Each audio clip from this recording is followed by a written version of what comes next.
আসসালামু আলাইকুম রহমতুল্লাহ। সবাইকে জানাই সৌদি আরবে রোজা রমজানের শুভেচ্ছা।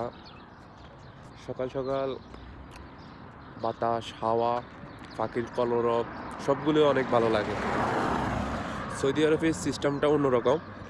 রাতের বেলা সব একদম দোকানপাট হতে সব কিছু রাস্তা রাস্তা সব কিছু রাতের বেলায় চালু হয়, আর দিনের বেলায় সবাই ঘুমায়।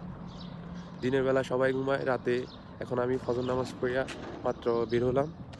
এখানে যে কোনো জায়গায় ভিডিও করা যায় না। পুলিশে দেখলে অথবা সামনাসামনি অন্য কেউ দেখলে একবার যদি পুলিশের কাছে নালিশ করে যে এটা সমস্যা, জরিমানা করে আপনার অনেক টাকা, প্রায় বাংলাদেশে 30,000 টাকা, 35,000 টাকা এরকম জরিমানা করে। তো যেখানে ওইখানে ভিডিও করা নিষেধ। এখানে সব জায়গায় ভিডিও করা নিষেধ।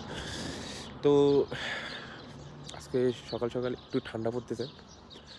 তো আমি যে জায়গায় থাকি এটা হচ্ছে আল কাসিম আল রাজে। এইমাত্র একটা সৌদি গেল, উনি মনে হয় ভিডিও দেখে নার্ভাস, এই জন্য দরজা একটু জোরে ধাক্কা দিল। যাই হোক, সকাল সকাল সব আওয়াজ আশা করি শুনতে পাচ্ছেন, পাখির কলরবগুলো দেখাইতেছি।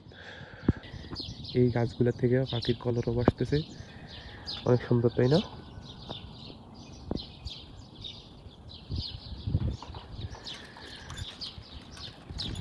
সকাল সকাল বের হচ্ছে কাজের জন্য। অনেকে আছে যে যারা সকাল সকাল বের হয়, যারা আপনার রাজমিস্ত্রি কাজ করে, অন্যান্য কাজ করে, রাস্তার পরিষ্কার করার কাজ করে, ওনারা সকাল সকালেই বের হয়, রাত্রে ঘুমছে। আর যারা দোকানপাটে অথবা অন্যান্য জায়গায় আছে, ওনারা রাতের বেলায় ঘুমায় না, সকালবেলা ঘুমায়। এটাই সৌদি আরবের সিস্টেম। এক দেশে একটা সিস্টেম। এই দেশের সিস্টেমটা ভালো বলতে ভালো, আবার রোজা আল্লাহ মাহবুদে ভালো জানে। রোজার সময় প্রায় সময় অর্ধেক সময় ঘুমানো চলে যায়, আর অর্ধেক সময় হাঁটা হুটা এরকমই চলে যায়। তো রোজা কীরকম হবে আল্লাহ ভালো জানে। কাজের মধ্যে থাকি পুরো রাত, আর সকালবেলা আসলে ঘুমাই। এই দেখুন, গাড়ি ঘোড়া সব কিছু চলতেছে।